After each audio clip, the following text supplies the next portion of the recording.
Are you seriously going to eat, you fat blibbity blabbity blob? I mean, some of you might be like, Continual. why would I want to start this? Sensitive. She's sensitive. You are listening to the Tami Talks Unscripted Healing Podcast, where we share stories that are, you guessed it, unscripted. That's the thing, this journey doesn't stop. It doesn't really right? end. We have a general sense of the topic each episode, but really the whole point is just to show up and be authentic and let our inner child speak its truth. And I have continued to work through that story of constantly hearing, well, we don't want, got a hot dog on our hands. Yeah, guess what, Mr. Sabatsky, you do. So I'm so excited that you are here, and it is my hope that you hear yourself somewhere in the story so that way you can feel seen and heard as well. So let's start talking.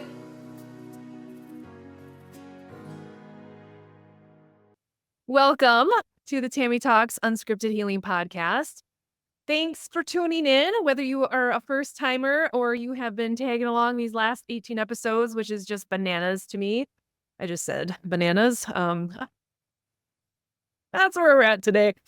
But really, it is kind of crazy how fast this has all gone. And just, I wanted to thank you all that have been listening for welcoming the guests that I have had, receiving them so beautifully. I know the last two episodes with Colleen and Corby were pretty heavy.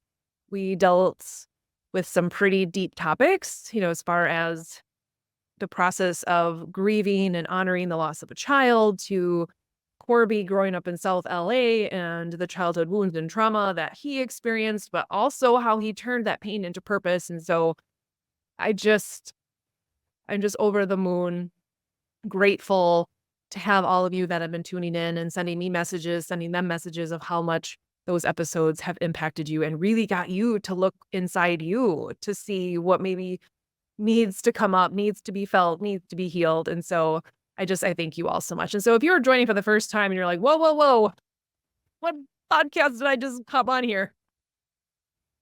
Yeah, this is called Unscripted Healing. And we do things very unscripted here, which you're about to see with this week's episode. But it is all about inner child work in some way, shape, or form, because we all have a little you inside of you who is wanting to be seen and heard, understood, loved, valued, appreciated. And so each and every one of these stories, there's some component of that. And this week, like I said, I wanted to lighten things up a little bit because part of how our ego protects our inner child is sometimes keeping it really, really safe. And sometimes that means stuck to the point where we're not believing in ourselves that we can go after these big dreams and set those goals that are out there, get out of the autopilot, rat race, hamster wheel kind of living. And today's guests have really done that to the point where they inspire me literally every day.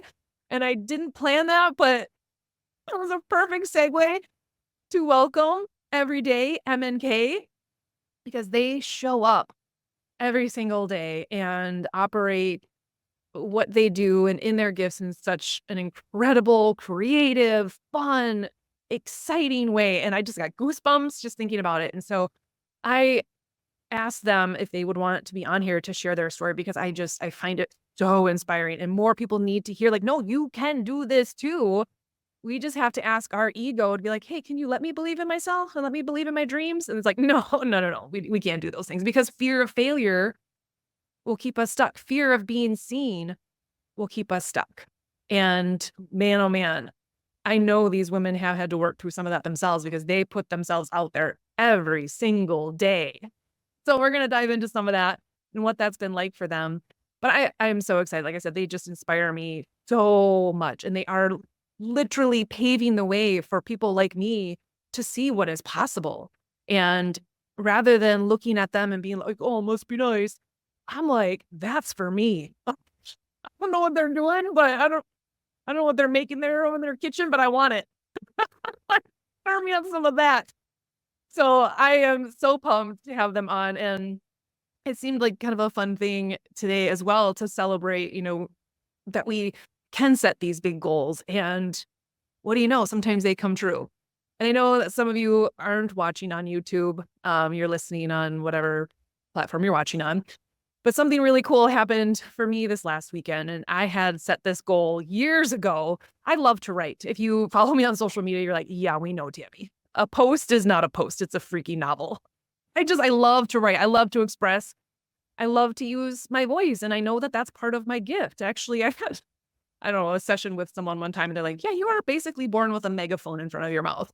And I was like, well, that makes a whole lot of sense. And so here I am with a podcast. So definitely following what God and the universe has said, like, get out there and share these stories and share this gift and all of these things to help inspire other people, wake up their inner child and let them bring their inner child into their everyday life. So I had set this goal because I love to write, that there is a magazine here locally in Madison that is all about empowering women, entrepreneurs, all of these kinds of things. And so it's like, I love that magazine in general, right? Because hello, that's what I'm doing. And I always thought like, man, it'd be nice to write for them someday. And I remember reading an article by a dietitian and no fault to their own, but I was just like, no, they're missing the point. We know that we need to eat mindfully at holidays. We know that we should watch our portions. We know we should drink water. It was just like, no, no, no, no, no, we're missing the point. That's not why people gain weight and freak out around the holidays. It's because they get triggered as you know what, being around family, being in an environment that was very triggering for them as a child. And so we turned to food, we turned to alcohol. I was just like, I just want to write and like get into the actual thing. And so I had set that goal a long time ago. But what do you know? God and the universe are like, Tami, you are dreaming too small. You're just going to write something or some article. Girl, we're going to feature you on that bad boy. And that's what so I got a whole little spread here of how I've embraced my inner child, and you can too. So I'm on page 37 if you want to check it out. And why this means so much to me, it's not because I got to check, a little thing off of my dream bucket list. It's because this is their wellness issue. This is Brava's wellness issue, and they included inner child work. They let me write about inner child work, and little Tam Tam, she's in there. I'm gonna start crying. Like, we're finally starting to get it. We're finally starting to get it that this isn't about that we're not eating the right kinds of foods or that we're not exercising enough or that we're not motivated enough. It is so much deeper than that. And that's why I became the dietitian who is now immersed and fully in love with inner child work. And that is the work that I do. Do I use nutrition and exercise in there as a way to help reparent and heal those childhood wounds? Absolutely. But I will no longer use them as Band-Aids. And so it just means so much to me that they allow me to be a face, a voice for inner child work and hopefully opening people's eyes that this goes so far beyond the surface. And so I'm really, really grateful for them for giving me a little spot in their magazine and hopefully continuing to spread this word. So thank you, Brava Magazine. And I'm going to wrap it up because I know I've got a great conversation coming up for you with Katie and Melissa from Everyday M&K. And again, I hope that you feel inspired. And I know your energy is just going to be because these women are just, just messaging Katie. I'm already buzzing because she's just a ball of energy. And I love how they complement one another. So I'm really excited for you guys to experience them, hear their story, and let it inspire you that you can too. All right, I got to head over there and I will be back because I get to go to their new location. So I will meet you guys over there. All right, we are back. I did a little intro back at my place. And so I was like, I get to drive over there to their new location. But I am sitting down with the Everyday M&K, Katie and Melissa. And I shared a little bit in the intro that kind of what you guys do, and I'll dive a little bit more into it. But I wanted to have you both on here because you are such an inspiration to me and leading the way for women like me and just people in general to have this goal and dream and literally watch it just flourish in front of our eyes. Like, what is happening? It is so cool. So I'm like, I have to have them on here. I also wanted to lighten it up because the last two podcasts have been pretty heavy. So I have listened. I listened to your last one. Yeah. Yes. So I am so excited to welcome these two, and I want them to share a little bit of their journey because it's pretty powerful going from like what people would maybe consider a regular 9 to 5 to now having your own space where you do your photo shoots and clean on all your clothes and all. So I want you guys to just share a little bit about what you do because Well, we were just telling Tami that we have got it pretty much down to telling our story of how we got started. We don't necessarily have like specific parts, but we've told the story enough that I feel like we've got it down. So what Tami was saying is I came from corporate America. I was an art director at like a retailer. And Melissa was in the public school system. Yep, I was a high school Spanish teacher for about 12 years. So, and I worked in my job as an art director for about 12 years. Maybe that's where you hit the point where you're like, I'm not sure if I want to do this. yeah. Well, and I was kind of wondering that too, like what was it in you both to even like how this dream even came about? I'm just kind of giving us the backstory of what was it that made you think, I need to do something different. What was it for you that made you feel like you wanted Well, to for change? me, teaching, if you're a teacher, you know, it's exhausting. It's a lot. And I think with all the things that are thrown at you, I think it gets just to feel overwhelming. And so for me, it was burnout. Yeah. And I had done it for so long. And I just felt like this shift and I needed a change. And so I started kind of looking and I actually had started. So I started a blog when I was pregnant with my girls. I had a complicated pregnancy and I kind of got into blogging as a way to communicate what was going on to family and friends. This was back in like 2011 when blogging was kind of just becoming a thing. And then that kind of turned into an Instagram account once Instagram became more popular. And so I kind of got into social media and was interested in that and interested in food and cooking through some health stuff. And so I found this job that was doing social media for a local company in Madison, and they were looking for this position, and that position sounded really cool to me. And I was like, yeah, I want to try that. And this is the perfect time. And so I think it was a great time for me to exit teaching because I kind of didn't know what would be next if I left teaching. Right. Like I knew I had a lot of skills and a lot of talents and things, but it's like practically like, what do I do next? What is the next thing for me? And so this was a position that was open and I felt like, and it was in something you've always had so much interest in. Yeah. Now like health. Yes. And so it was a supplement company in Madison. Yeah. So it was like, it was a foot out the door for me. And it was like kind of this, okay, you can have something, have a position, have a job. And so then that's kind of how we connected a little bit more. So Melissa and our story actually starts like over 10 years ago when we very first met. Our girls were very little. Our girls were very, very little. Yeah. So our girls are 12 now. So they were probably around 2. So let's say like 10 years ago. And Melissa helped write for a local like mom's blog and I helped plan events. So we were like acquaintances, but we crossed paths, but like weren't necessarily like friends, but we knew of each other. And then, so that's how I like first got connected with her, like even who she was. And then she started her blog, like she said, and she posted so much about healthy eating.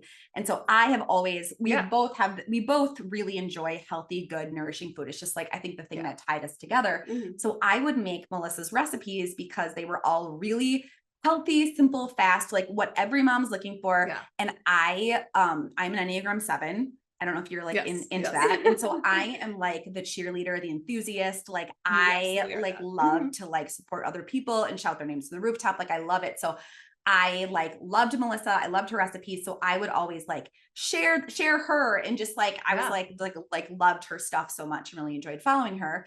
And then, so I was working in corporate America. And I always think everyone in a position has like a shelf life. Maybe not everybody, but like I thrive. So some people in the world thrive from the known and some people thrive from the unknown. And I'm a person who thrives from the unknown. Like I love a challenge. I'm always thinking what is new, what is exciting, what is fun. Again, that's that 7 in me. That's always like, what's new, what's fun. So this is also kind of a personal thing, but there was a point in our lives where my husband got laid off from his job, jumped into another one, and then it was not a good fit. So he had lost a job twice in 1 year. Mm-hmm. And so I felt this that's like a trauma point in my life. Mm-hmm. Absolutely. And I, at that time, was working Monday through Thursday and I got Friday with my kids and I like valued that one day, but I had to go back to work because I had to support my family. Right. And I felt this like extreme, like I had been interested in switching jobs, but like I was the steady one. Like I had to stay there for my family. And I feel like what it did is it led to like, I had surpassed my shelf life of that job. I should have probably left 5 years earlier, to be completely honest. I wasn't growing. I wasn't learning. There wasn't really in my department, there was not room for me to grow, and my soul was dying there. Like I just wasn't challenged, and I need to be challenged to thrive and be happy in my life. So I always joke, you know, it happened the way it was supposed to happen, but like I truly stayed at my job too long. And so I remember this is like, you would be so into this, Tami, like divine intervention. So it had happened there was something at work that happened, and I kind of had this altercation with a coworker, and I, for the most part, like really loved my job where I was, but like I was also getting to the point where like I was not loving it anymore. And I had this altercation with this coworker, and I went back to my desk and I was like, I'm done. And within that exact moment, Melissa texted me. Oh, that same moment, I got back to my desk after this like altercation, and she was like, they're hiring for like an art director. Would you be interested? And it's funny because I didn't even really know her. Like, not really on a personal level at all. Acquaintances. She knew what I did. I knew she was like into graphics and design and like video. I knew this. So this is that supplement company that I was going to work for. And I'm like, I knew they were hiring this position. And so I'm like, they're like, do you know anybody? And I'm like, maybe. And so I like, it just worked out like that. So it was funny, but this is a smaller company, and in my head, I'm like, they're not going to pay me what I need to make. I'm in corporate America. They paid more. I missed the deadline for my portfolio to be in. I didn't have a portfolio because I wasn't like up to date on any of my stuff. So I sent in to email the boss or the owner of this company. I sent in like PDFs or like samples of my work. I wrote a little email, and she interviewed me the next day. And the next day after that, she hired me. But I remember thinking in my head, I remember saying in my head, this job is mine. Like I'm taking it. It's mine. There's nothing that's going to stop me. I'm getting out of here. I am doing something different. And I like set the intention that is what was going to happen in my life. And it did. And it happened. And it's kind of funny, because that job that job brought us very close together. And what was really cool about that job is that we got to test the waters of how we work together. And Melissa and I are very driven, have a lot of the same interests, but we bring to the table such different things. And that job, even though that job was not the dream job for either of us, it was what connected us. And we had this trial run to realize how well we worked together. It was just very easy. We worked together very easily. And it was like the stepping stone. Sorry, I'm like getting so long-winded, but the one thing I do want to say though, is like so many people will reach out to us and be like, I have this interest in changing my career. And what I say to them, they're like super nervous about making the next step. And I think the one thing that maybe both of us got from that experience is the step that you're afraid of taking might not be the perfect step for you. But one time there was a woman, was kind of my mentor at my job in corporate America. And I was actually considering moving to a different job. It's like a long story. And she said this to me, and it's one of the quotes that will always stick with me. She said, nothing in life is so permanent that you can't change it. And so if I didn't like it, or if it wasn't perfect, am I stuck there forever? No, I'm not. Like, it's just a stepping stone to maybe get where you're supposed to get. So sometimes I feel like as people, we need to let go of fear. Yes. I was just going to say, that's all it is. It's this fear of failure, because you think it has to be perfect in order for me to take that leap. It's like, no, because it may just be the stepping stone. And it won't be. It's not. And it may like, it's not your final destination either. Like it's a step. And like, so I ended up leaving after a year. I left the supplement company to go back to teaching, because I felt this like, they were looking for a teacher in August, and I really wasn't planning on going back to teaching, and very nervous about it. Very like, I didn't really want to leave.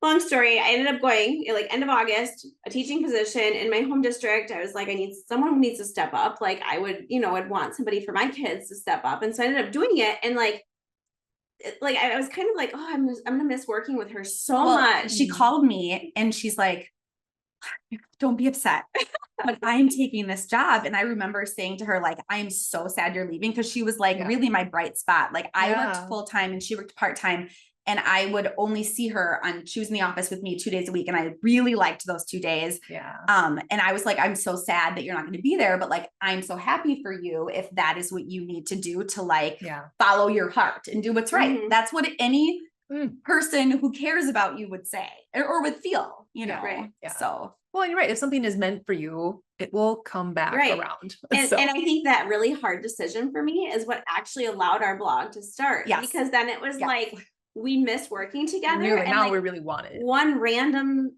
day, school day in September, it was like, it had only been a few weeks of me being gone. She texted me and was like, do you want to start a blog? And I literally thought about it for maybe 3 seconds.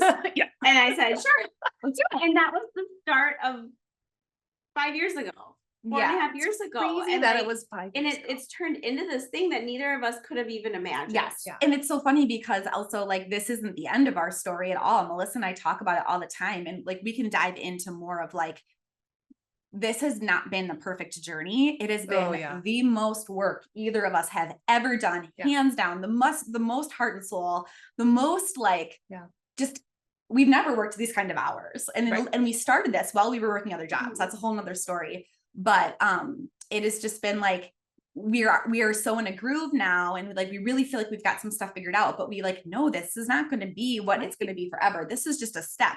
We're going to be 5 years from now, we might be doing something totally different. And this is what allowed us, like maybe the platform to do so. Right. So it's nothing's in vain, you know, like nothing is in vain. Yeah. Even those really hard decisions or those decisions that you're like, I don't know if that was a good one. And initially, I think always turns out to guide you on this path that eventually.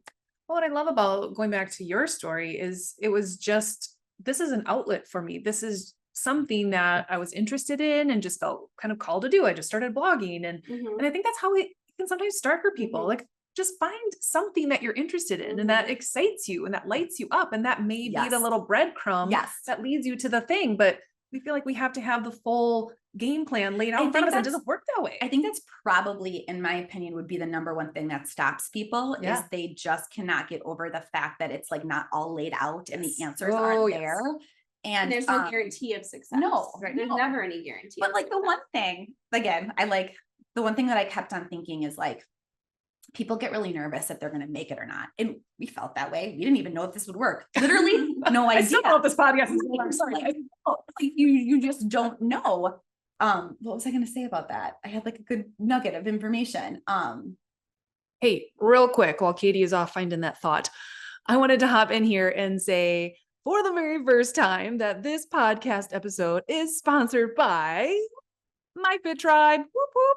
Sorry, it's kind of a huge deal for a tiny little podcast over here. So I'm going to celebrate that. And I'm so grateful for them. So My Fit Tribe is an online community. You can find them on Instagram and Facebook, and it's completely free to join the community. But this way you're a part of something and a place that's going to have coaching resources, networking events, and just amazing activities going on. Sometimes they have monthly events and yoga and all of these things. And so it's just a great place to pick up some positive energy. And who doesn't need more of that? So head on over to either Instagram, Facebook, or both, search My Fit Tribe and become a part of the community. So yay.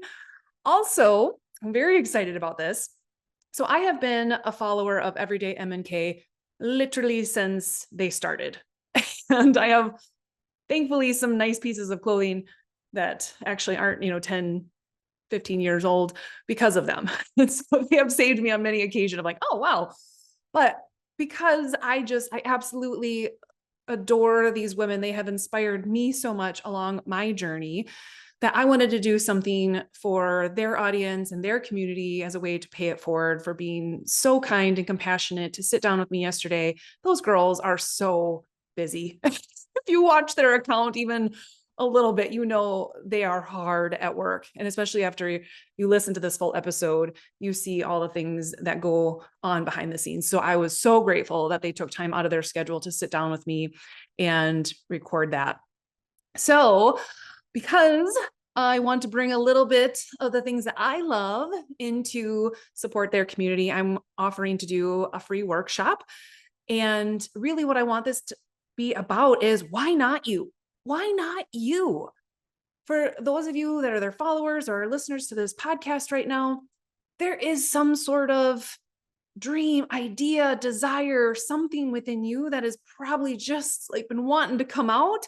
And really what I want this workshop to be is to understand okay, I have this thought, this idea, this dream, this desire, and maybe you don't even know what it is. You just know it's something, like there's something out there, something missing, to be able to help you start peeling back the layers so you can go find that. And it is a process, the things that are getting in the way, talking about how our ego protects us. And so I thought, what a cool opportunity for those of you that are kind of where Melissa and Katie were back in the day, where I have been in having to take that leap, not knowing what is out ahead, but trusting that it's going to work out and you're eventually going to get to where you're supposed to be. So I'm really excited to be able to offer this free workshop for them.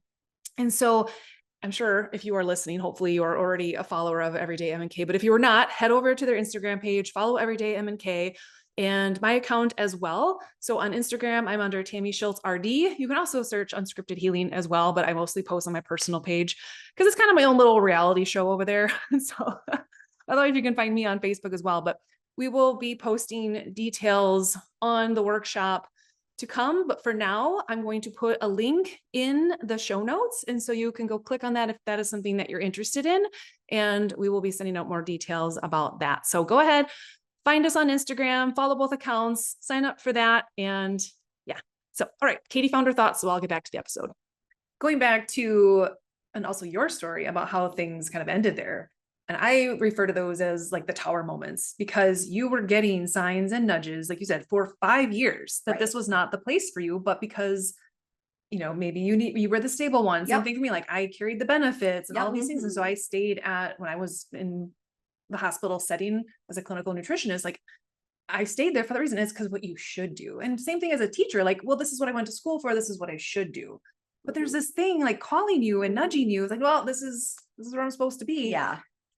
And if we don't listen to those signs, eventually the walls do come falling down. And that's why I refer to those things as people's tower moments. Like you were getting the signs years ago and you just weren't listening. And so you were just like, I'm sorry, this is the only way to get your attention that this is no longer working. Right. And like, I get that. That makes sense. Like if you wouldn't be nervous, it wouldn't make sense. Do you know what I mean? Yeah. Like it's one of my favorite quotes is the universe says like, I had to make you uncomfortable. Otherwise you never would have moved. Correct. And that's so true. Yeah. That's so true. And I think some people struggle with it more and some people based on their personality type, want everything in place before they feel like they can do the next thing where it's like some people are more risk takers than others in general. Well, because this is an inner child podcast, it comes down to that sometimes is when we have this one fear of failure or this need to control, it is oftentimes from that when maybe childhood was unpredictable, or you're always walking on eggshells. Our ego does that as a way to protect, like, how can I control everything just so I can feel safe? Right. And so when they can't control, like, well, I don't know what's going to happen if I take this one step, they need to see it all laid out. Well, then you'll never get started. You'll never get going. And I would have to say like, regret's a pretty awful thing. Like, I don't want to have those big regrets. Yes, 100%. Yeah. And I remember what I was going to say. So I was going to say that, people get really nervous, like it's not going to work and it's not going to work. Like, and I remember like thinking this to myself, because like there was so many steps in what we did. There wasn't just like one day where we're like, we're going to quit our jobs and start a blog. Right. Like it wasn't like that. We worked full-time, started the blog. We worked part-time, continuing the blog. We went more part-time. Like it was such a tiered process for us because we're also like not that big of risk takers. And we don't have it wasn't the situation where we could just be like, well, maybe it'll work. Let's see, that just like wasn't realistic for us. But I do remember like thinking this to myself. So I thought about my whole like career in corporate America. And I was trying to remember a time when I was given a project. So what I did was always very project based or an assignment at work. And was there ever a time that I failed? Like, no, there wasn't. There like wasn't a time where I like really let the ball drop. Yeah. Like I always persevered. I was really good at what I did. And I thought to myself, like, why would it be any different now? Like, why would all of a sudden I start failing? Right. Especially when it's like, it's all on me. Like it's even more like it's close to my heart. And so I always say, again, it's kind of corny, but if like you're going to bet on anything, like bet on yourself. And I always also thought like, let's say we started this blog and it didn't work. Okay. I still have very marketable skills, as do you. Like, Melissa could get a job. I could get a job. Like, there's nothing so terrible that you can't go back. You still have the skills you have. Right. Absolutely. But that's ego too. Like, well, if it fails, now you're a failure and I have to carry that around. Well, And that some people are like, nope, can't even go there, can't even risk it. And Yeah. I think that's such bullshit because agree. sorry if I'm You not can supposed to absolutely swear, swear. Definitely. but I'm kind of like, again, women can be terrible. Like women cannot be nice to each other. Like that's something I think we've all learned. And some women are really, really afraid of their peers seeing them fail. Yes. I look at a woman who is doing her own thing and I'm like, even if you do fail, Yeah. Good for you. had more guts than that person to Hell like yes. try it. Like Yes. I have such respect for women who make the step. And you know what? If it fails, it fails. Right. So what? Right. You You did had it, the you guts tried. to try. Right. 100%. I am the same way with that. But I was even talking about that just in terms of like the whole like crop top thing at the gym, like seeing these other women wearing that stuff. I'm like, how are they doing that? Yeah.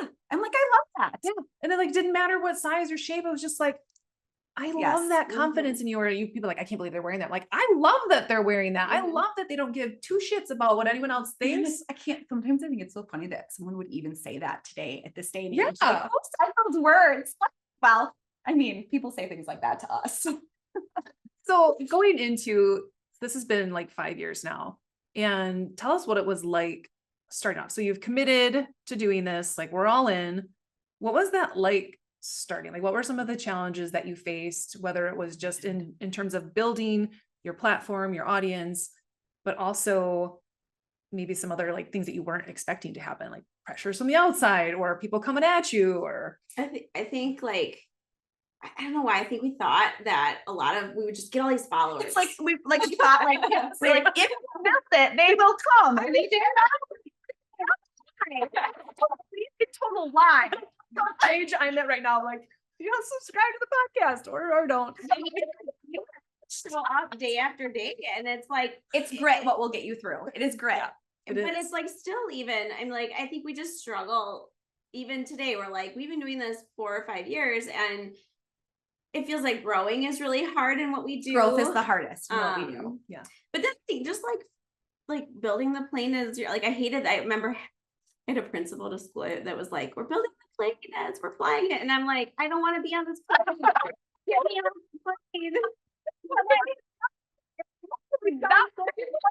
But like I think for us, like that's kind of what we're doing is like Yeah. we're really just we've had to figure things out as we go and I don't think we really knew. We had no idea what we were getting ourselves into. No. And so like we were talking last night about how our blog has had so many different phases and stages of its life. And it's like, oh, remember what we were like walking down by the Edgewater last night? I'm like, oh, remember we did a photo shoot here. We used to do these photo shoots and We used to have a cooking club where we cooked with women online. I remember that. We used to do just like literally like, okay, so back to your question of like how that felt in like in the very first stages. So number one, it felt like making no money. it was about a year Working and a a half. full-time job and not getting paid. For a year and a half. But there was something in us that Yeah. just said, if we keep going, Yeah. if we keep going, if we just keep going, it will work. And we are here to say that now, and it probably, when were we able to comp our money from our other jobs, like year 3? Yeah. So year 3, we were able to come even, Yeah. and we have far surpassed what we made in our other jobs now coming to year 5. But that being said, it was so much like, sometimes I remember there was like a time where I would be like, oh my God, Melissa, like, is this going to work? What are Yeah. you doing? And she would always be like, yes, it'll work. Or there was moments where she would doubt it. And I would be like, nope, we're going to do it. It's going to work. And it's not going to all be in vain. And it's going to work. I mean, we still even have those moments. still. Like now, this year, we've had moments. Not gonna work, but more like we call them good blog days and bad blog days, and Yeah. we have these like it feels like mountains of things that are not going well On at one the same day. time, and it's like We will make oh, why everybody are we- angry. Why are we doing this? This is frustrating. But then you have really good days, and you're like, okay. Yeah. You have to get through the bad days to Yes. have the good days. And It's like- overall, I feel like we're really proud of what we've been able to Yes. grow. But we've just had to continue shifting and Yeah. changing direction and love kind of that. figuring out what works and what doesn't work. We always have this saying, like our blog will try anything once. Once. What? We will Anything try once. it once.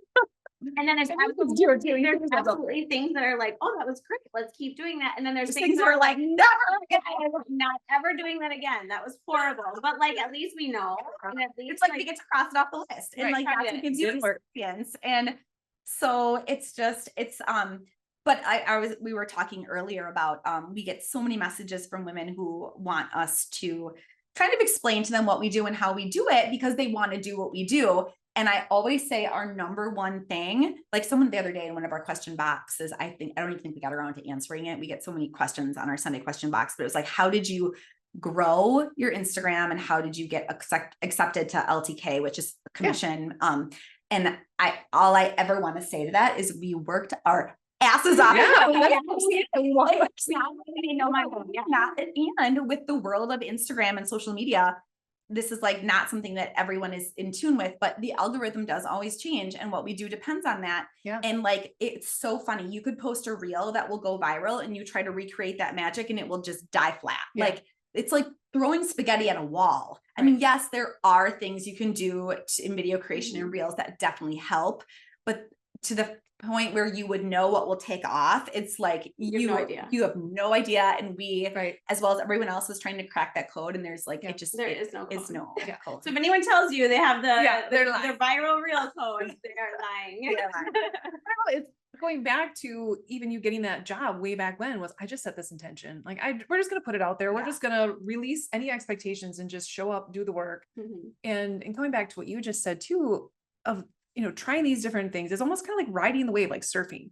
You're going to fall off at times. And like, you got to get back up and surf and you're going to change directions, but at least you're not sitting on the shore watching. Like get out there and get in the water. I think the people sometimes that are the most critical of you are the ones who are sitting there watching, not the ones who are doing. 100%. And, any of you out there who are thinking of doing your own thing, like remember that the ones who are going to like be critical of you are the ones who are unfortunately not living their dreams. Right. Well, and that's why I did a whole episode on check yourself before you project yourself. Yeah. That is so real. We don't even realize it though. Like that's a you thing. Right. Yes. When you feel icky or when you have a judgment, right? We've talked about this, but we talk about that all the time. Why do I feel this way? Yeah. Yep. Like, what is going on in my experience?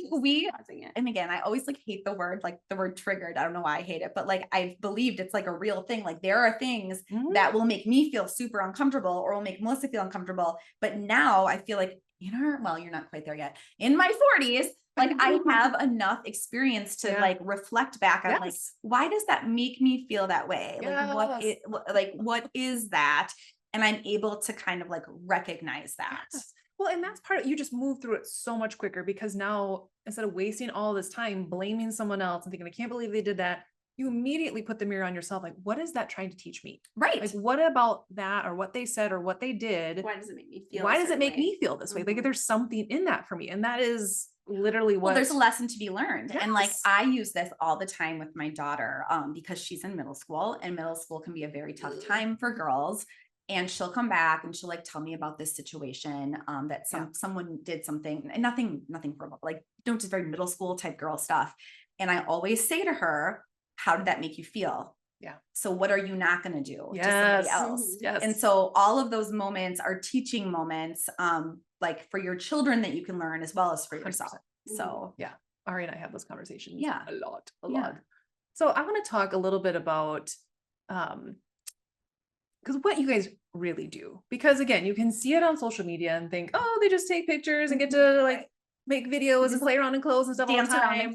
There's so much more to it. And I actually wrote a little bit about what it takes to put this podcast out there. Like I was starting to think about, obviously you guys saw my setup, but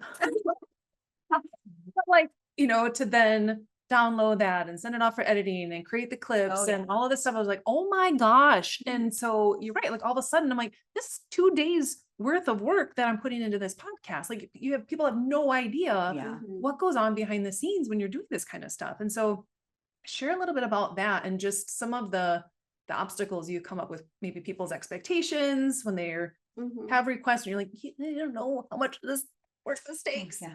So I think first of all, I think a lot of people don't understand what our business is or like how we make money. And so we have a couple streams of income And I would say the two largest are our partnerships. So we work with brands, we work with businesses, sometimes local, sometimes larger through programs like to Know It, which is like our affiliate program, one of our affiliate programs. And then we also make affiliate commissions. So when we link up an item, you'll often see it say like affiliate link, which means that we make a small percent. It's usually anywhere between like 5 and 10%. So it's like a small amount, but when you sell a certain, like it adds up. So those are kind of our two buckets of like how we make money. And that's like probably the number one question we get. I just think it's a newer industry and people just are like how? So yes, there are other like smaller buckets.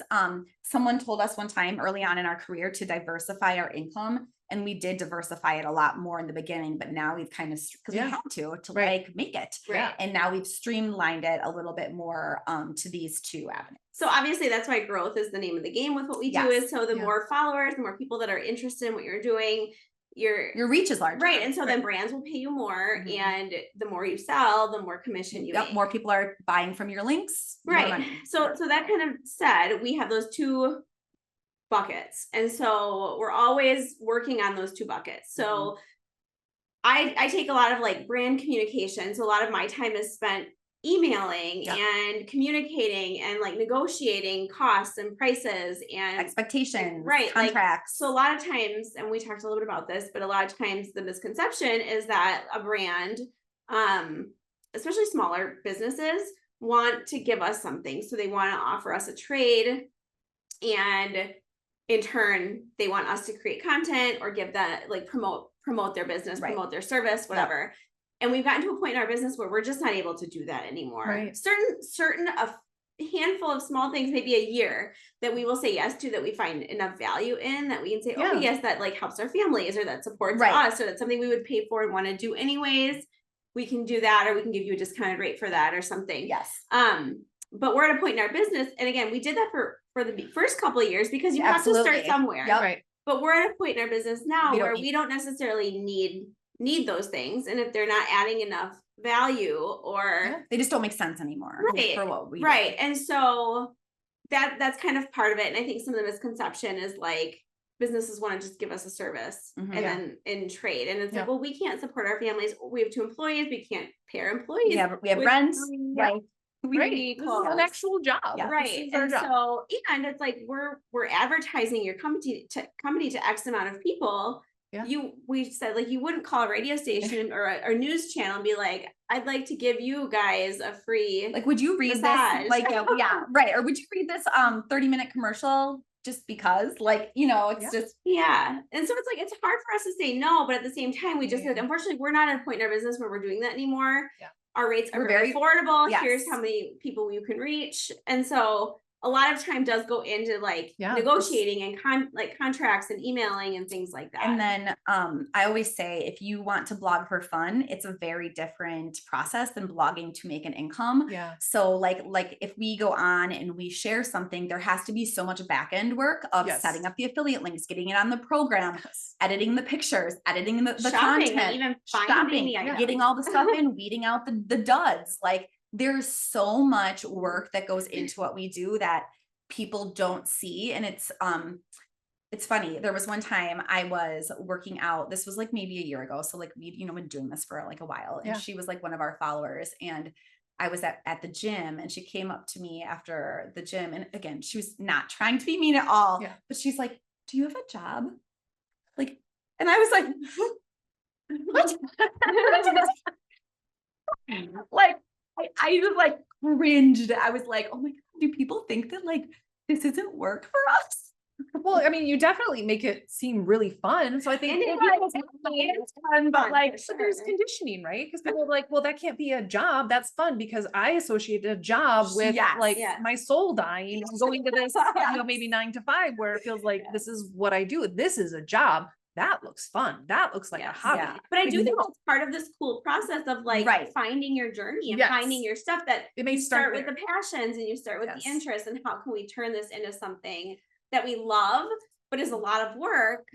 But we love, and it's something that we enjoy for the most part. Right. I don't enjoy always sending emails, but for the most part, we do. And I don't always enjoy editing food reels. I don't love doing certain things, but like, again, it's not always going to be fun. There are always parts of it that are going to be like the mundane things that you just have to do to get through it. And, you do to make money because we have to work. But, I don't know, maybe it seems very like it's floating around. It's this like, quote or whatever that said, measure your success on how much fun you're having. Have you seen I it? did. I totally was gonna share that. And it's like, I feel like we are having, like, I feel like we're actually really winning at life, because are we millionaires? No. But like, are we making enough money to support our family and doing something that like really is fun and enjoyable for us? Yes. And I think a lot of what we were looking for when we started this was like the ability to create our own schedules and to be able to like not bat an eye at having to go run our kids somewhere in the middle of the day. Or like, I'm going to go have coffee with a girlfriend and I don't need to tell anybody. No, like, I'm going to take a vacation. I don't have to get my vacation time approved. Yeah. Right. And so the freedom that this job has allowed for us, both like financially and time, has been a big thing. And it's interesting because I sometimes do feel like we get a little bit caught up in this, like a little bit of this, like, oh, we gotta like hit these money markers. And it was interesting because my husband was listening to a podcast yesterday with Matthew McConaughey, and he was talking about how Matthew McConaughey said his biggest successes in life came when he stopped trying so hard with things and really just like focused on enjoying what he had. And then he said once he stopped stressing and like he was able, like the successes actually kind of came to him because he wasn't out there so stressed and looking for these things. And so I think sometimes like, I think that's the stage of our business we're at now, because like in all transparency, we had a really stellar year last year. Like we had some viral reels and we were like climbing and climbing, and it was like we were riding that high and it was so great. And this year it's been very like level, like it's just kind of like we hit this peak and we've just been super, super steady.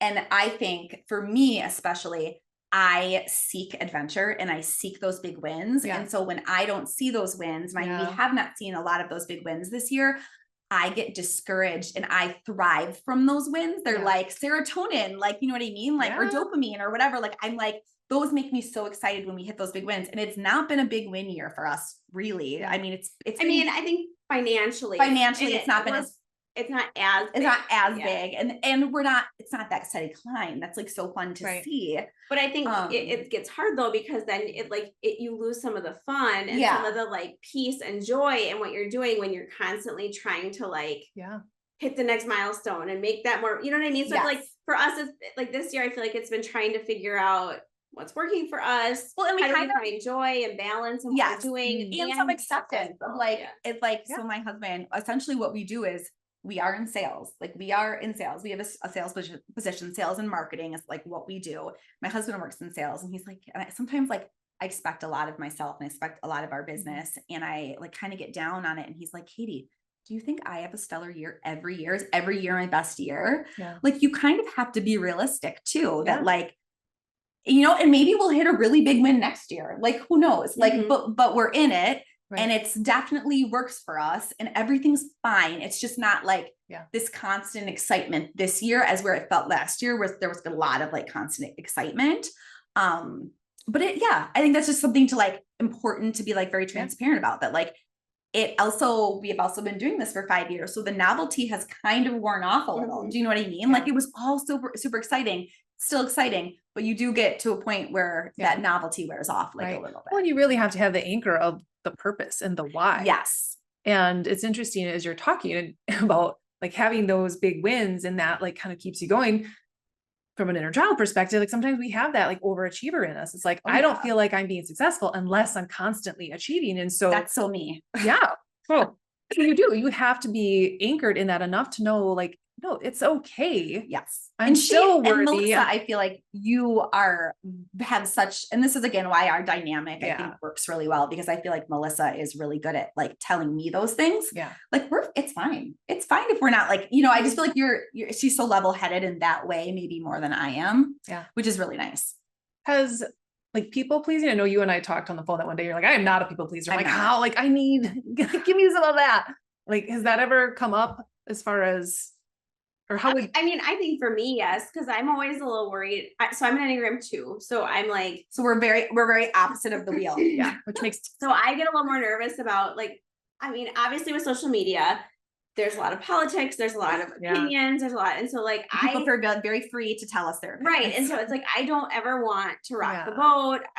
We both hate getting messages from people that are, and it doesn't happen a lot, but I think like my personality is just more like, make everybody happy. Like I'll send the message to try to like calm the situation. Like, well, you're mad about this, but like, this isn't, you know what I mean? I'll try to work with it versus just like, okay, goodbye, friend. And that's how we handle mean DMs is just like so funny because we could not be more opposite. Yeah. And I really like Melissa is so much better at handling them.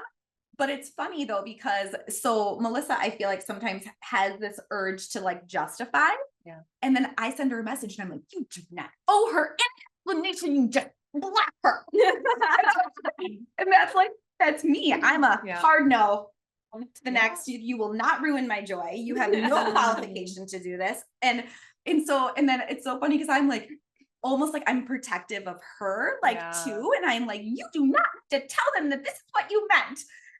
But then she's probably like, you are a wild card, girlfriend. Like you need to just stop. And like, so it's, I'm like, I'll take this one.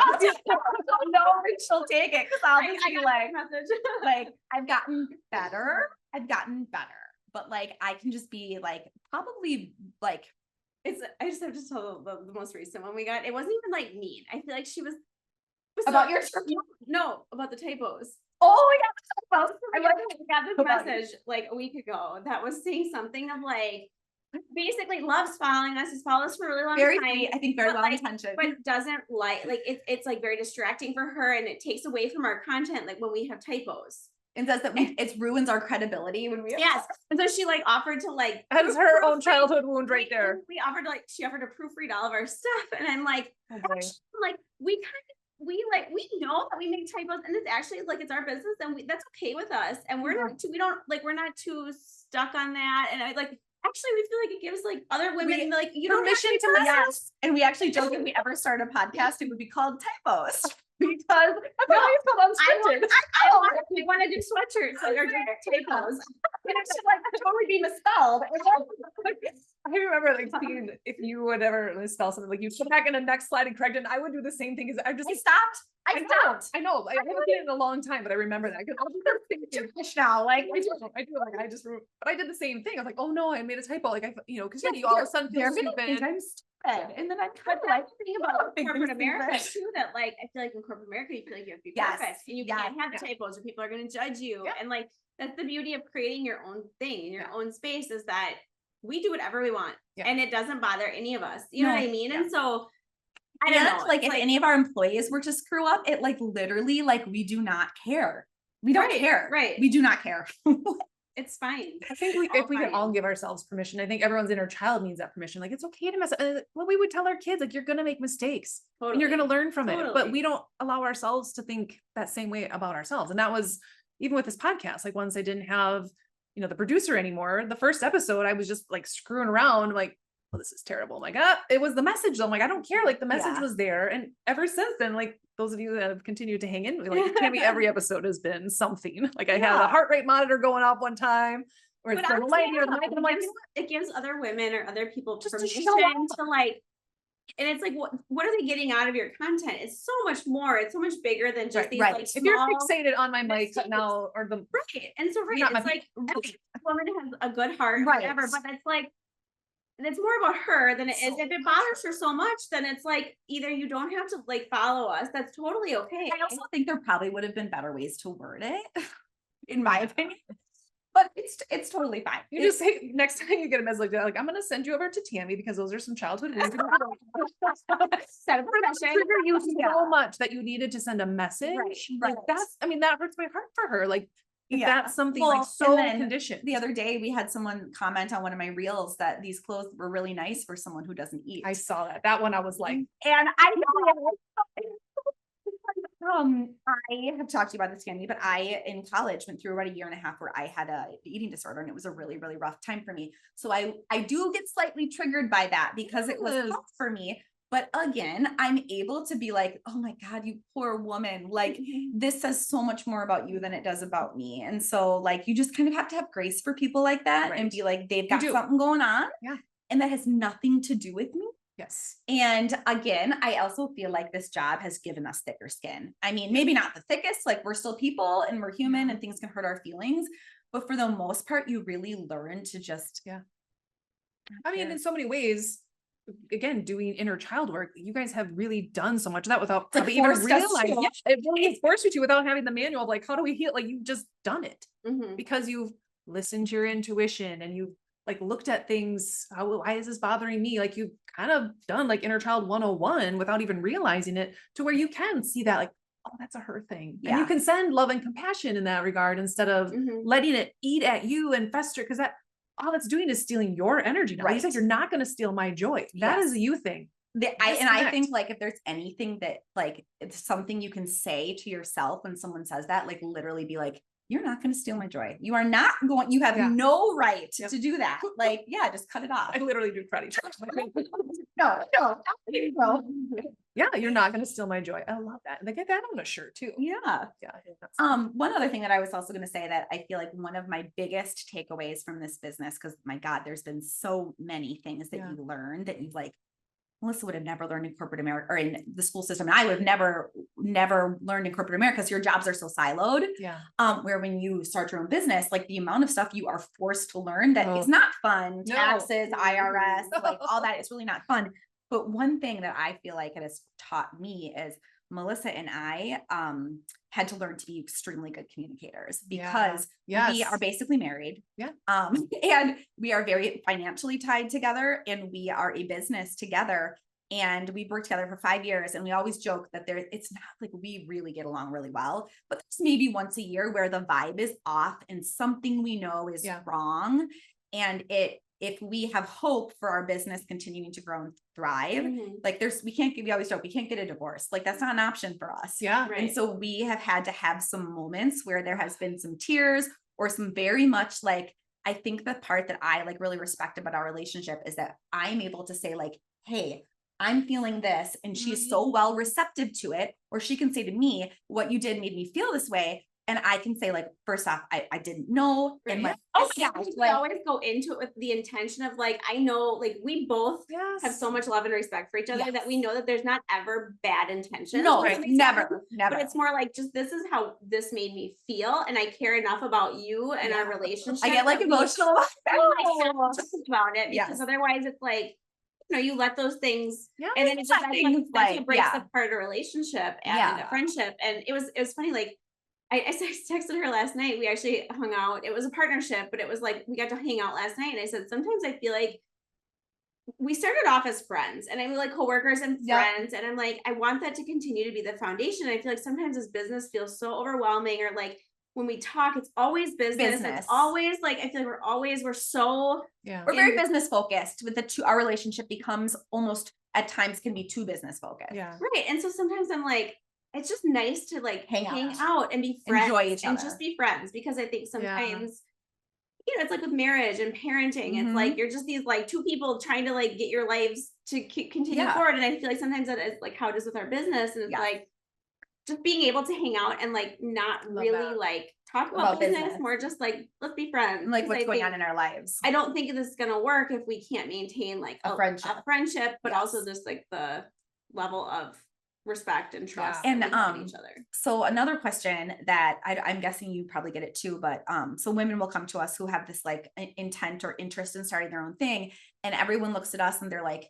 I feel like it would be really fun to have another person to do it with. And I would say in our situation, it has been like the thing that has made us successful, because I think that we would have a really hard time being successful on our own. We're together because we bring such different things to the table.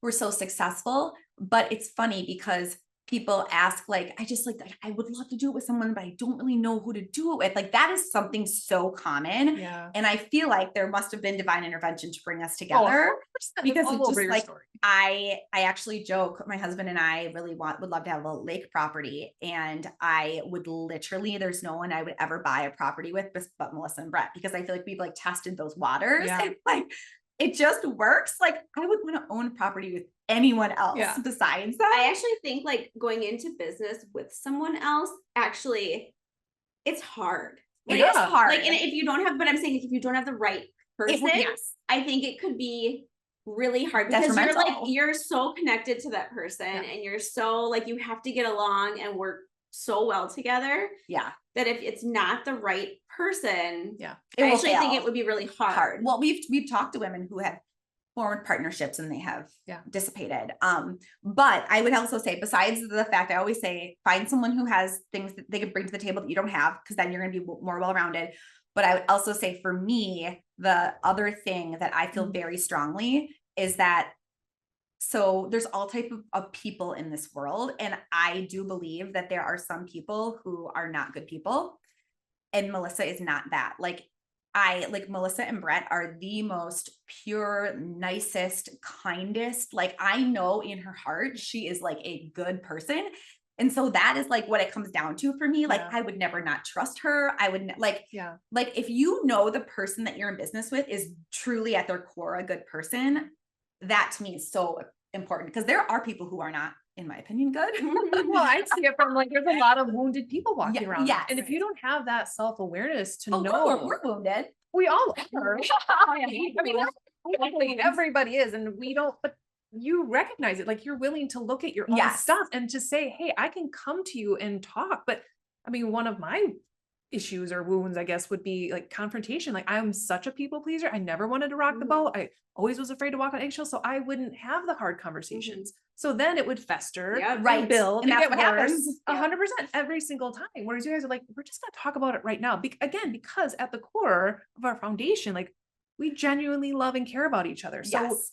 you've laid this safe foundation to be able to have those hard conversations. But if you don't ever lay that foundation and you're not self-aware enough to be like, maybe this is a me thing. Like, why did what Yes. she said bother me so much, instead of being like, I can't believe she said that. Right. Yes. And that. I think sometimes people think like, oh, if I bring this up, it's like going to do more harm than good. For the No. business. And I think you actually have to have the opposite Yeah. perspective, because you fester like that sitting It's inside of resentment. you. It's literally the same thing as a marriage. It's identical to like a marriage. Well, I was gonna say, when you guys gave that little story there of how you bring stuff to the table when you're upset, like, that goes for everything. Like, yeah. friendships, relationships, yeah, yeah. coworkers, I remember marriages. there was one time, this was, I don't know, over a year ago, Melissa was coming to my house to tape something, and it was this moment where I knew something was off. And I opened the door to my house and I looked in and I said, either we can pretend like this is not happening, or we can talk about it now. And Melissa goes, I don't want to.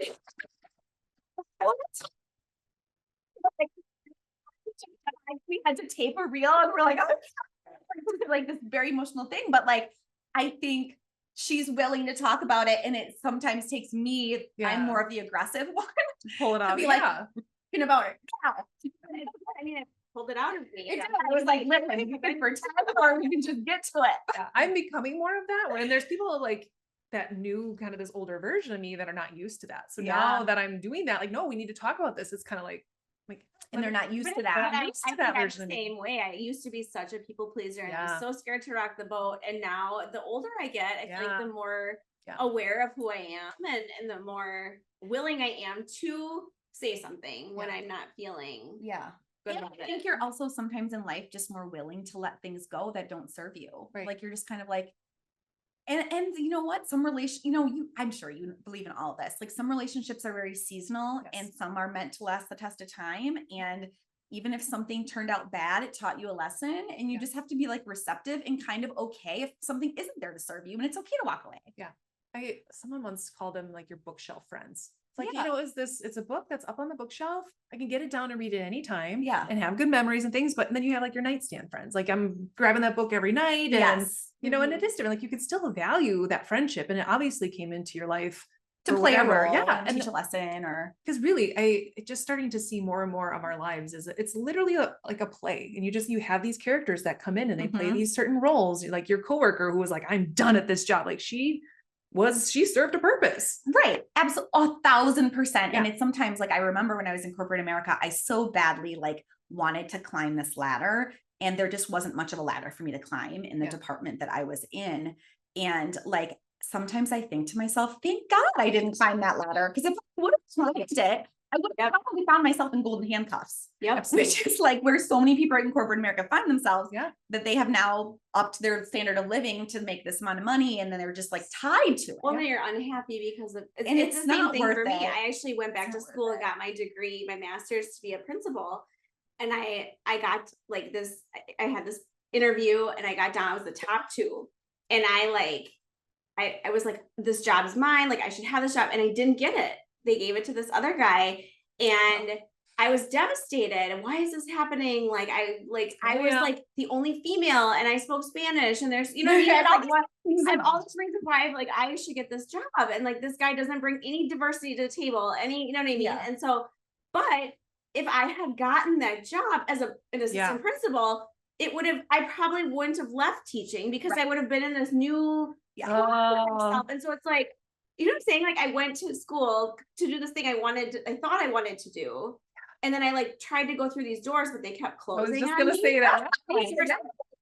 And then finally I was like, this isn't what I meant to do. Right. You know, and so then it's like, again, Yes. so the doors close, the doors close, but it's sometimes they're And closing it's for a really reason. They're closing for a reason. Like, They're not opening for a right. reason. You know, like you Correct. keep banging on this door, like, you know, or you're applying for all these Right. interviews and all these things. Like maybe you're meant to do your own thing. Right. Yeah. This Talking isn't to you, Michelle. So I wanted to talk a little bit about, because you guys you're out there in the open and I am as well. Like I share stuff with my kids and my stories and stuff a lot, but talk about that and just kind of the shift in dynamic as they age and what it's like sharing your personal life, because you guys are so good at that. And I've kind of felt it as a personal mission as well, just going through my healing journey to be able to show again, those good and bad days. Like it's not all sunshine and rainbows over here. Like You do sometimes a great job of that. like, You do I a really good job. want people to know Yeah. like today is a shitty day and I just want to lay in bed and cry. And that's part of the journey. I have to honor that now. Yeah. But, you know, and my daughter, she'll say things, she's like, are you going to post this? You know, and there are certain times where I'm like, if you don't want me to, I won't, because Right. I don't want to lose her trust. Absolutely. And that's more important. Yeah, Mhm. absolutely more Yes. important. Like, is it funny? Would it have been whatever? Mhm. Like, no, if you don't want me to, like, I won't. And so as they're aging or just like where is that line as far as like sharing your personal life? Because I know too, there are things that I haven't fully shared yet that I'm like, it feels weird and authentic to not be able to share, but I also know it's not just my story. And For so sure. how to still be relatable to your audience, but still have like that privacy and things for your family. Like, how do you navigate that? Yeah, it's been really hard for me actually. So without saying too much, because again, I'm Right. like, I haven't shared things for a reason. It's been a really hard 9 months for our family, a year maybe. And there's just things that I don't feel like I can share. And so it's hard to show up authentically. Yeah. You know, when you're like, oh, that was a really bad night, or we had a really bad day, or like, I just am not feeling this because you can't go into it. But you also want to be authentic and Right. and not be like, everything's great. Well, And and then then you're trying on and then- clothes and just crying. I also think that Melissa has talked about like the story could be so beneficial to someone else who's going through it, and you want to tell it because Yes. you want to help. Like our hearts are to help. Same. But I was gonna say that a lot of I think a lot of bloggers started as like mommy bloggers, and you kind of blog about your children when they're little and you talk about nap time and breastfeeding and all the stuff. And that's all fine and dandy. And then they all of a sudden hit the tween age, and Yep. especially in the world we live in, they have phones and some of them follow us, and you do not want to rock the boat when it comes to a middle school girl, and you don't want Right. to lose trust.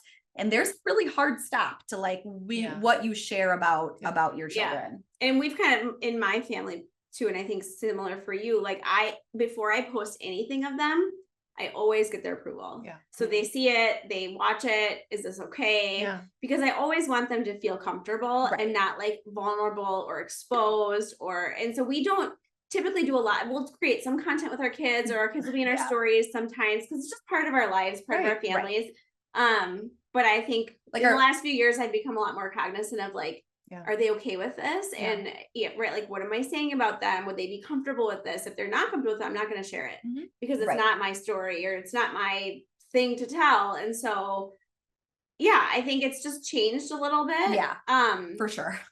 Which is good and bad. Yeah. You know what I mean? Because it's like we've built a business on sharing our lives and sharing Right. who we are and sharing all these things, but at the expense of our family and like the trust of our kids, to me, it's not worth it. No. You know what I mean? And I think Yeah. people would respect that. People respect that we are Yeah. putting our families first and Yes. the trust of our kids and not Yeah. sharing things that they wouldn't want us to share. And Melissa hit on this earlier when we were chatting before we started recording, but a lot of people have built businesses around their children, Yeah. and not knocking on that at all. I think each to their own. We did not build a business on our children. It's definitely more focused for women and clothing and recipes and stuff for us. And as our kids have gotten older, we're like, thank goodness. Right now, we are betting on like content, you know what I mean? Content. But, and it's also kind of funny. And I think like one of the reasons why I love this job so much is I am by nature an oversharer. I love to tell a good story. I love to share. I'm a very open book person. But sometimes I have to remember I'm not a 12-year-old girl. Yeah. So something that I would share about Ellis, Like, oh, that's it's not a big deal. Oh, been down that road. right.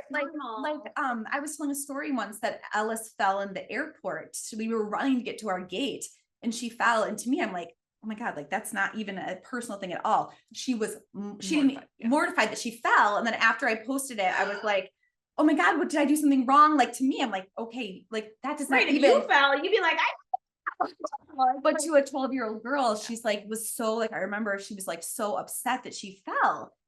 And I just have to remember, like, I'm 40. I don't care if anyone knows that I fell. Right.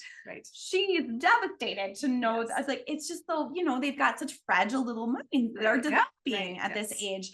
And so their confidence is not the same as when you are 40 and you just like, that stuff scares you, you know? And so it's been such a learning opportunity and stuff that we've had to navigate that when we first started this, I like didn't even really think about, you know? Same. Yeah. So, Oh, I've asked Aria like if she would come on and be on the podcast with me. Cause that girl, like a blessing and curse. She'll be 11 in October. So she's just a year younger. Yeah. But she will give me therapy, call me out on stuff. And I was like, oh, this would be such a great about thing. your blonde hair. Yeah. It was the blonde hair. Yeah. Which also needs to tomorrow. But there's the same thing where she's just like, I don't want to talk about that, or I wouldn't want that to get back to my friends. I'm like, well, I could word it this way or say it that way.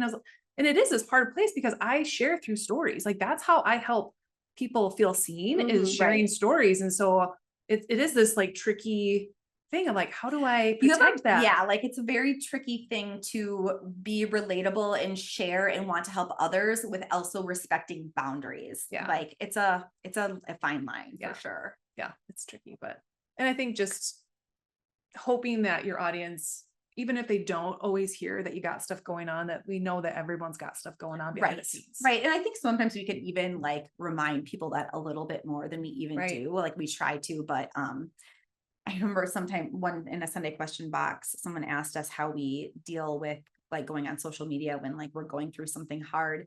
And it is kind of funny because like social media is weird. It's a weird space. We've talked about how weird it is because the whole name of the game is to be authentic and real. But in the end, if Target is betting on us or like paying us to get on and share their clothing in their Target Circle days or whatever it is, like we've got a job to do.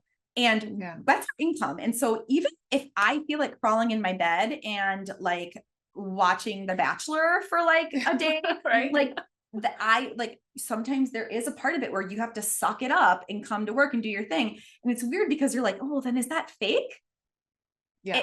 It's just what it is. Like there has to be that somewhat of knowledge to know that like, if there's something Melissa and I are going through, like we definitely have our super close friends and husbands or whatever that we talk to. And I think that people would get that, but social media can just be a very weird space because truly in the end, mostly it is highlight reels, but I think most of us know that by now. But again, anyone that watches your guys' stories, like you do show up very authentic and just that it isn't always perfect. Like even walking in here, like, look at my toes. I'm like, oh, I know I was trying to paint mine. Oh my God. As I was getting ready today, I'm like, oh my God, Tami, I think these jeans are older than Aria. I was like, we don't care. We don't care. I'm like, they're not going to care because you guys, it's just, you definitely like give that vibe and energy. And I think that's why I think you've been so successful is because you just have been real. And I think that we're like also like really, we always joke, we're like the perfect bloggers for the good enough woman. Yeah. Hell yeah. We're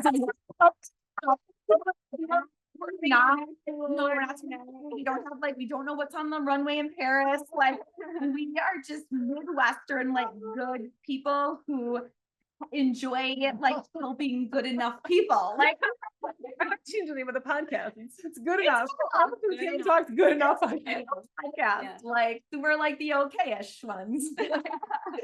Oh my And gosh. but really in the C-list end, bloggers. yes, list. We are like, like, but in the end, the pool of women who are just your average, like everyday women, it's really meet you and like Yeah. it's a big sea of people. Yeah. Like, Well, the messages that I get are that, like, thank you for showing up and being real. Thank you for showing those parts of you and that it isn't always this way.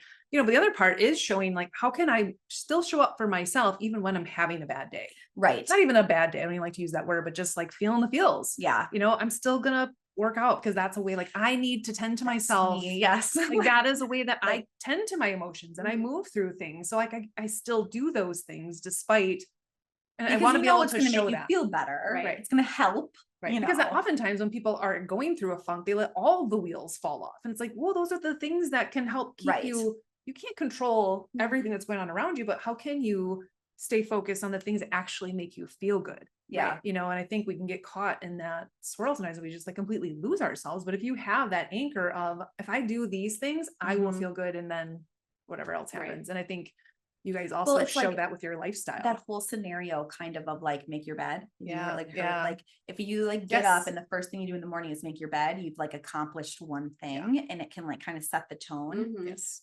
Logan makes our bed. I don't know, so he makes the bed, but I think it's like that kind of thing. Like you still have to do those things that are Yeah. going to make you Yeah. feel like you've accomplished something and Right. make you feel better. Well, and that might even be the start for someone, maybe you don't know what the hobby or the passion or the thing is yet, because maybe you just need one little win like that to get your day started. Mhm. Right. Because I'm going to go into work and I Mhm. hate this job, but like, what is one thing that Right. can make me feel like I won something today, and just like let that snowball effect, Yep. like in a positive way. Yeah. Yep. Of just little by little, like focusing on the glimmers, they call them, Yep. like the things Yeah. that light you up, the things that feel For good. sure. But we're so conditioned to focus on all the things that are going wrong, Right. or all the things that could go wrong. And like finding time in the day. So I haven't talked about this in the blog, but I've actually started therapy in the last few weeks to just like work through some stuff. Yeah. And I feel like in the last year, because it's been really hard for me, I've lost some of my spark and my joy. And my therapist was asking, like, what are the things that you used to do that would like bring you joy? And I like love to read. And I'm like, I haven't picked up a book in 9 months. And I used to read multiple books a month. And she's like, how about like just start 5 minutes a day, find a book and just read for 5 minutes a day. And it's like, I'm like halfway through a book. It's the first book I've read in 9 months. And so it's like, for me, just finding little things and like going for walks more often and finding things that are calming and bring me joy that have been like really helpful in giving me space to bring little bits of joy back into my life that aren't necessarily work. Yeah. Or like being with my kids. Just This for is me. what I love, is because again, you literally just described inner child healing. Like you just, Mhm. you don't think of it that way or like use those Right. terms, but that's exactly what you did. It's like, I have to tap back into the things that bring me joy. Like And it's for you recently, it was dance. Yes. Yeah. Yes. But it's all the little things throughout the day. It's like, what used to light me up? And it doesn't Right. have to be big, And grandiose. I things. You can think literally be sometimes picking up it's a so book. hard. Brett and I were on a walk the other night and we were talking about this, and it's like, because he said he's noticed that in the last, like, I would say that my work brings me a lot of joy, but it's like, other than that, I feel like I've lost a lot of who I am since having kids. Oh, It's just because it like, not, I love my kids, but it's Yeah. like, it becomes all kind of consuming. yeah. And it's like, I don't even remember what used to bring me joy. And so it's just been like, for me, trying to find those little things again of like, Yeah. what makes me happy and what like lights my fire. And it's like a little bit of reading, a little, you know what I mean? Spending Mhm. time with friends, like what we did last night. We went on a bike ride, like was that kind really of fun. stuff brings me joy. Yeah. And like makes me feel Yeah. happy. And Yeah. so just like trying to add those things back into my Yeah. life. Cause I think when you go through a hard season, Yes. those are the first things to go because Yeah. you're so focused on survival. Yeah. Again, from the inner child perspective, like your inner child feels completely left out. It's like you're Yeah. working so hard that you have Mhm. forgotten about me. Like Like I I forgot to don't, have fun. yeah, you Like, forgot to have fun. And you're in it. It's just like a little kid being like, hey, mom. You're like, just a minute, just a minute, just a minute. Yeah. Like that's literally Yeah. how your inner child feels when we get so lost that we forget to take care of ourselves. We Right. forget to even check in, like, how am I feeling today? Like Right. sometimes it could be that simple. Right. And on last week's episode with Corby, he was the same thing. Like he serves like and helps so many people in the community in such an impactful way. But he was starting to feel a little bit of overwhelm. And what I think he found was that he was kind of forgetting about himself. Right. And like, Yeah. and he thought like that was my purpose. Like, I'm just here to make everyone else happy. I'm not actually here to make myself happy. And his inner child is like, oh, no, Yeah. sir. You know, and It that's how it starts to causes impact tension. though your ability to serve and help It others. does. It Yes. absolutely Well, it's does. like pouring from an empty cup. 100%. Yeah. And so I'm so proud of you for like, not even, again, I think of everything. from It a took different me a perspective. bottom to like get to that. And I feel It's like the usually tougher. it does. It Like, does. it's just like, Because again, it's like you've been getting little nudges the whole time, but because we're so busy and because we got these things we got to do, we miss that. And eventually Right. it's like the universe is like, I'm sorry. But well, and then it's your gonna body come crashing. starts to feel impacted and Yeah. all the things. If you don't have those outlets to process the emotion, they absolutely get suppressed and Yeah. show up in physical symptoms, which is super fun, and Yeah. gut health and all that other stuff. All That'd of be a it. whole other episode. I mean, it could be. I have like a whole experience with hip pain that I could just talk about, Oh, that I yeah. was like so depressed. I was starting to have like physical symptoms. That's a whole nother episode. Yeah. But I know we mean, all have those stories. It is like, for like the mind body connection is so real. Well, It's I crazy. just love how tapped in you guys are, just to yourselves and to each other. And obviously like your audience too. Like it's just, you have such a well-oiled machine, and I'm trying. Yeah. we try. it's just, and you're trying, it never needs to be perfect, but you're doing it. And I think that's what's so inspiring for people like me to just see like, whoa. Cause I remember when before this even started, Yeah. like I knew you before it started. Yeah. So it was like, oh my gosh, like this is actually possible to Mhm. totally think outside of the box Right. and create a completely different career than anyone could have imagined. Like that's possible for anybody, not just Mhm. because Yeah. you were anointed this special Absolutely. thing. Like, No, this well, is your gift. Actually, obviously. we say like, I actually think the difference between like, yes, not that we're not talented. I'm not discrediting that, but like everyone's got talents. Do you know Everyone what has I a mean? gift. Like Everyone we has were a not gift. awarded this like unbelievable talent. Like that's not it. It's because we just did it. Yeah. It's like literally just that. I know when I'm on Instagram and I see sometimes like these artists, I saw one this morning. This person was creating a piece of artwork with antique typewriter, and it was like a picture of Paris, and he was just using it. I'm like, how does that person Yeah. get that gift? You know, Yeah. but I'm thinking like everybody has a Everybody gift. has a gift. Sometimes it's just blaringly like, okay, you're using a typewriter to create amazing art.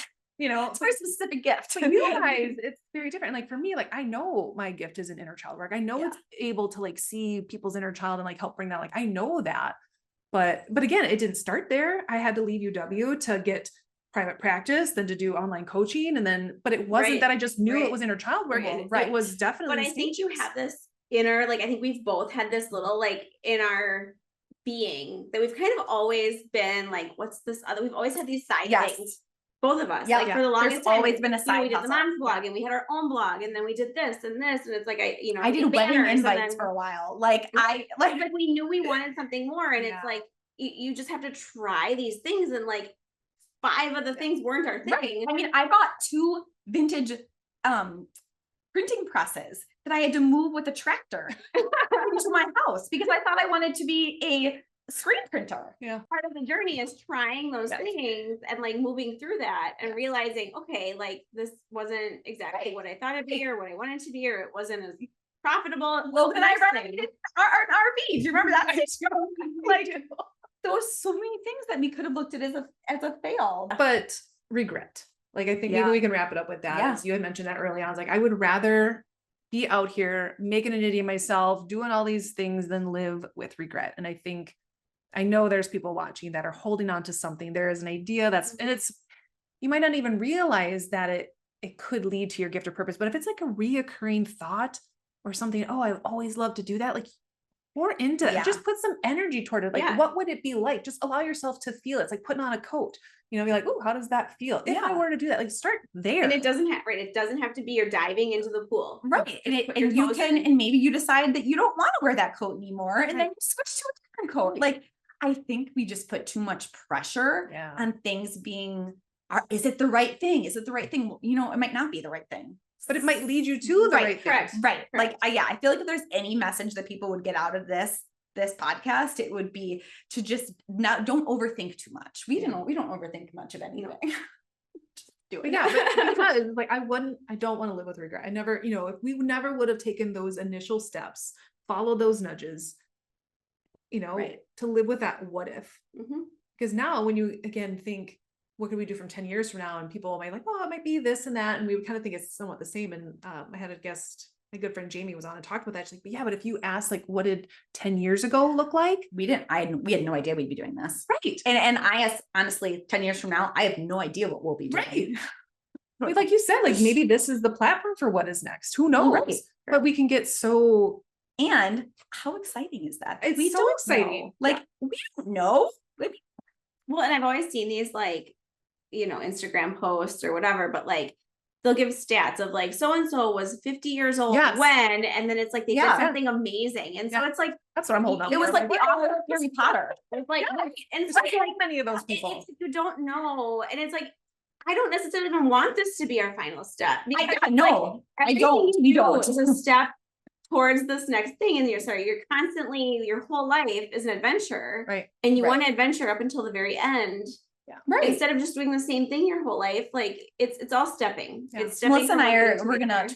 transform into travel bloggers. Yeah, it will be wonderful. I love it. Well, thank you guys so Thank much. you. And again, you have It's been so such an fun. inspiration to me. And I know obviously everyone that follows you loves and adores you. You can tell like you have a really engaged community for a reason. We have great ladies. The best, like Yeah. the sweetest. Yeah. I just want to say to you is that I know that you are in your beginning stages, Okay. and every time that you feel like giving up or like Mm. this isn't working, like just remember that was literally us for Yeah. a year and a half. Like we just kept going, and Yeah. like you just have to keep going. Yeah. And I know that, like I've said that with the podcast too, like I know I'm supposed to be doing this. And so I will see it through and keep putting in the work and just kind of hold out that there's that like random, like Being an entrepreneur is not for the faint it of is heart. not, it really will bring up every childhood wound you have. I mean, literally everyone is that. Like, that's why I have to do all the pouring into myself because it's a lot of healing to just show up and do this stuff. Yeah. And so Yes. thank you for showing up and just letting yourself be seen in your gifts and inspiring other women to do the same because we need you. We need you out there. Well, we Awesome. need you too. Thanks for having us. Yeah. Thank you.